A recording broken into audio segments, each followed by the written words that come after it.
Hello friends, आप लोग को बायोलॉजी यूट्यूब चैनल पे बहुत बहुत स्वागत है। आज हम लोग पढ़ने वाले हैं मेंडल के नियम, लॉ ऑफ मेंडल।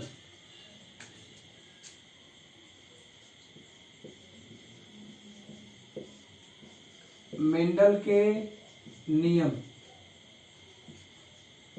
देखिए, मेंडल के मुख्य रूप से 3 नियम हैं। आज हम लोग इन्हीं नियमों को पढ़ेंगे। मेंडल के नियम, पहला नियम है प्रभाविता का नियम।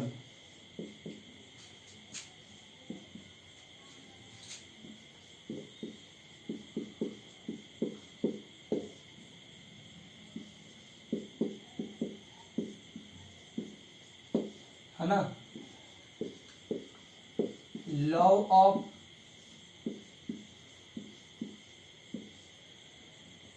Of dominance. दूसरा नियम है पृथक्करण का नियम, पृथक्करण या विसंयोजन का नियम।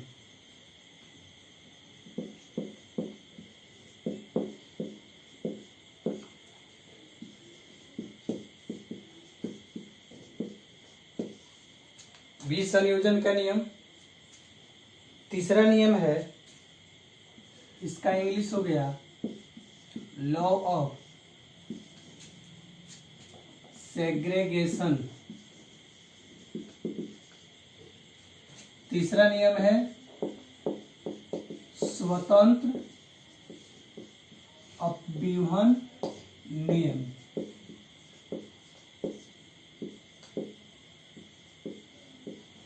Law of independent. 3 नियम है मेंडल के मुख्य रूप से। इन्हीं तीनों नियमों को आज हम लोग पढ़ेंगे, है ना। तो सबसे पहले हम लोग जानेंगे प्रभाविता का नियम क्या है। प्रभाविता का नियम क्या है, देखिए, मेंडल ने जो 7 जोड़े मटर के पौधों का जो गुण लिया था, उसमें कुछ गुण प्रभावी था और कुछ अप्रभावी था। यानी कुछ ऐसे गुण थे जो स्पष्ट रूप से अपना लक्षण प्रकट करते थे और कुछ ऐसे गुण थे जो अपना लक्षण स्पष्ट रूप से प्रकट नहीं करते थे, है ना। तो देखिए, कुछ प्रभावी गुण थे और कुछ अप्रभावी गुण थे। तो मेंडल ने क्या किया, जैसा कि आप लोगों ने एक संकरण क्रॉस में पढ़ा है कि एक संकरण क्रॉस में मेंडल ने एक लंबा पौधा लिया, 2 विपरीत गुण वाले पौधों के लक्षणों के बीच जब इन्होंने क्रॉस कराया, तो क्रॉस कराने के पश्चात कुछ ऐसे लक्षण इन्हें मिले जो स्पष्ट रूप से दिखाई देते हैं और कुछ ऐसे लक्षण मिले जो स्पष्ट रूप से दिखाई नहीं देते हैं। यानी एक लंबा पौधा लिया और एक नाटा पौधा लिया, ठीक है। लंबा पौधा का क्रॉस करा दिया नाटा पौधा से। तो जब लंबे पौधे का क्रॉस कराया नाटा पौधा, सबसे पहले इसका जीन लिख लेते हैं। इसका जीन हो गया कैपिटल टी, और नाटा पौधा का जीन हो गया स्मॉल टी, है ना। ये हो गया जीन, दोनों का जीन हो गया, ये जीन है। और जब इसका ये युग्मक बनाएगा, गेमिट बनाएगा, तो कैपिटल टी यानी युग्मक बनाते समय जीन आधे आधे भाग में बट जाते हैं। तो ये आधे आधे भाग में बट गया, फिर ये भी आधे आधे भाग में बट जाएगा युग्मक बनाते समय, है ना। और फिर जब इनका हम क्रॉस कराएंगे तो कैपिटल टी स्मॉल टी से क्रॉस कराइएगा तो कैपिटल टी स्मॉल टी होगा। फिर कैपिटल टी स्मॉल टी से क्रॉस कराएंगे तो कैपिटल टी स्मॉल टी होगा। और फिर कैपिटल टी स्मॉल टी से क्रॉस कराइएगा तो कैपिटल टी स्मॉल टी ही होगा। और फिर कैपिटल टी स्मॉल टी से क्रॉस कराएंगे तो कैपिटल टी स्मॉल टी ही प्राप्त होगा। अर्थात F1 पीढ़ी में सभी पौधे लंबे हुए। इसका मतलब हो गया कि देखिए, लंबा पौधा जो था ना, वह प्रभावी लक्षण वाला था और नाटा पौधा था ये अप्रभावी। अप्रभावी लक्षण वाला था। तो यहाँ सिर्फ यहाँ जीन तो कैपिटल टी स्मॉल टी दोनों का है, यानी दोनों पौधों का जीन यहाँ उपस्थित है, लेकिन अपना लक्षण प्रदर्शित किया सिर्फ कैपिटल टी वाला ही, क्योंकि ये प्रभावी है ना। इसे ही प्रभाविता का नियम कहा जाता है। एक बार फिर से समझ लीजिए, मेंडल ने क्या किया कि एक लंबा पौधा लिया, एक नाटा पौधा लिया और दोनों के बीच में क्रॉस कराया, तो F1 पीढ़ी में सभी पौधे लंबे हो गए।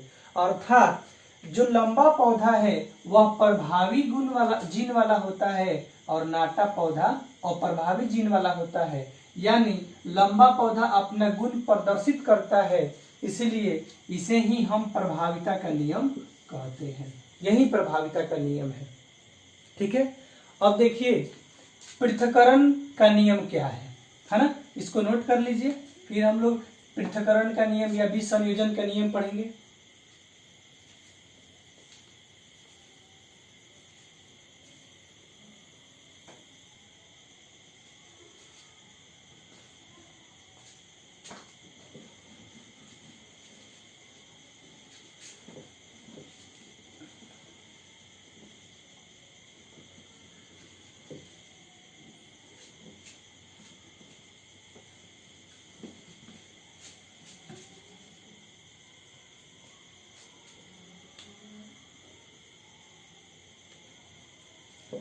इंक डाल लेते हैं, इसके बाद आपको पढ़ाते हैं।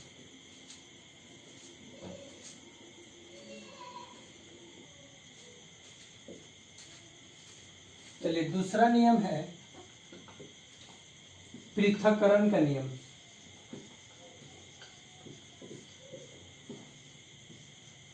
पृथक्करण या युग्मक शुद्धता का नियम।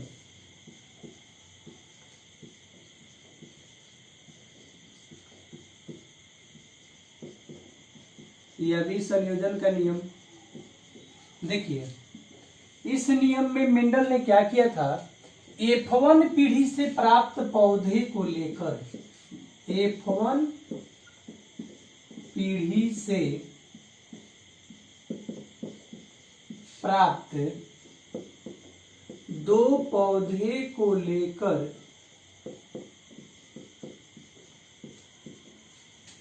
क्रॉस कराया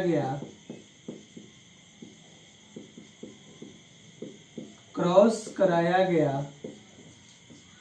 तो 4 पौधे प्राप्त हुए।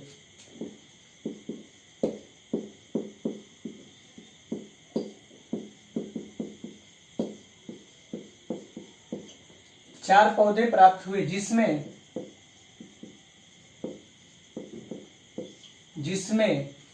3 लंबा पौधा और 1 नाटा पौधा मिला।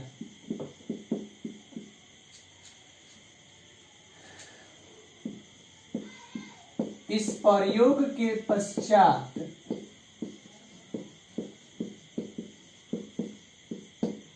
मेंडल ने देखा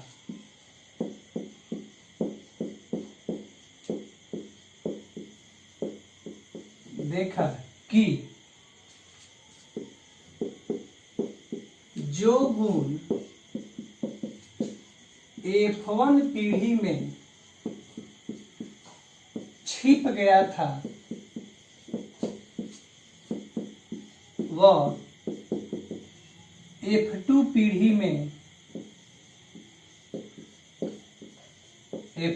में पृथक हो गया,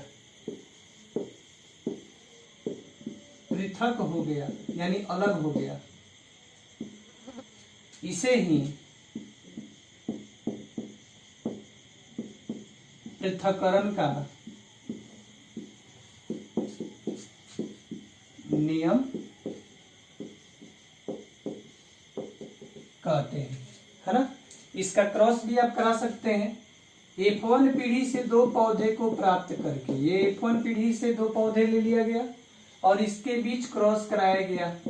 मैंने एक संकरण क्रॉस में ये क्रॉस करा दिया था, F2 और F1 दोनों पीढ़ी का क्रॉस कराया था।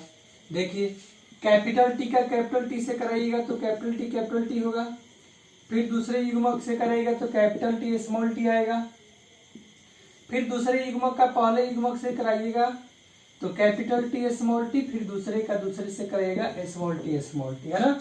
तो यहाँ देखिए 3 पौधे लंबे हो गए, है ना, और एक पौधा नाटा हो गया। ये नाटा पौधा है और ये लंबा पौधा है।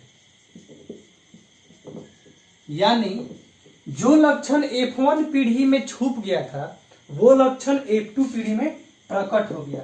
ये F2 पीढ़ी का क्रॉस है ना। तो इसे ही पृथक्करण का नियम या युग्मक शुद्धता का नियम कहते हैं। ठीक है, इसको नोट कर लीजिए।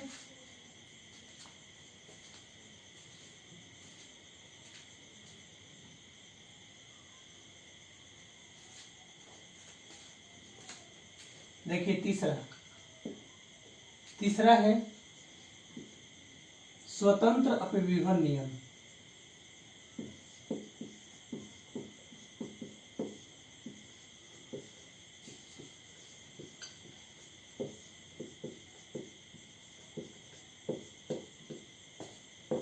स्वतंत्र अपविभन नियम देखिए मेंडल ने क्या किया, जब दो अलग अलग लक्षणों को, अलग अलग लक्षण वाले पौधे को लेकर जब उन्होंने क्रॉस कराया तो उन्होंने देखा कि जीन अलग अलग भाग, जीन जो है स्वतंत्र रूप से आधे आधे भाग में बट जाते हैं और वे अपना स्वतंत्र रूप से लक्षण प्रदर्शित करते हैं। जैसे देखिए मेंडल साहब ने क्या किया, एक गोल और पीला बीज लिया, गोल और पीला बीज वाला मटर का पौधा लिया और इसका क्रॉस करा दिया झुर्रीदार और हरा बीज वाला पौधा से। तो गोल के लिए यहाँ कैपिटल आर और पीला के लिए कैपिटल वाई जीन होगा, झुर्रीदार के लिए स्मॉल आर और हरा के लिए स्मॉल वाई जीन होगा। हाँ, यानी कि ये जो क्रॉस हम करा रहे हैं ये द्विसंकरण क्रॉस है, जिसको मैंने पिछले वीडियो में बताया था द्विसंकरण क्रॉस क्या होता है।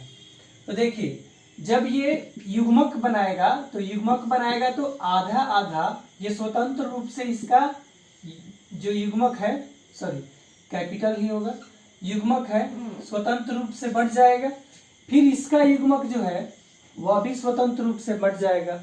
और जब दोनों के बीच क्रॉस होगा तो यहाँ जो जीन प्राप्त होगा कैपिटल आर स्मॉल आर फिर कैपिटल वाई स्मॉल वाई। यानी ये जो F1 पीढ़ी है, F1 पीढ़ी में ये सभी पौधा जो है गोल और पीला प्राप्त हुआ, गोल और पीला प्राप्त हुआ। मेंडल के तीसरे नियम में द्विसंकरण क्रॉस को लिया जाता है और इसमें देखा गया कि जब दो विपरीत लक्षणों को लेकर के एक साथ क्रॉस कराया जाता है तो क्रॉस कराने के पश्चात तो क्रॉस कराने के पहले जो इसके जीन होते हैं युग्मक बनते समय स्वतंत्र रूप से आधे आधे भाग में बट जाते हैं और वे स्वतंत्र रूप से अपना लक्षण प्रदर्शित करते हैं। यही स्वतंत्र अपविभन का नियम कहलाता है ना। इसको नोट कर लीजिए, फिर हम इसका भाषा बोल देते हैं।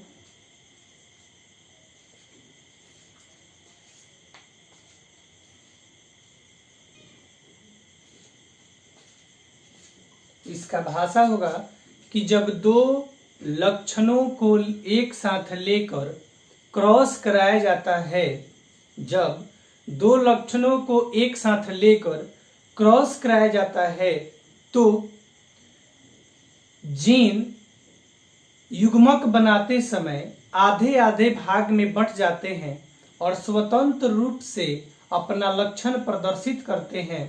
यही मेंडल का स्वतंत्र अपव्यूहन नियम कहलाता है। इसका उदाहरण द्विसंकरण क्रॉस का F1 पीढ़ी है।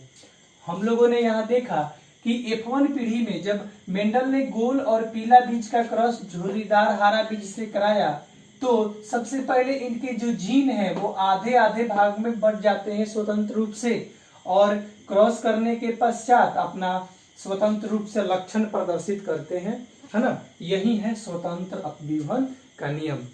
ठीक है।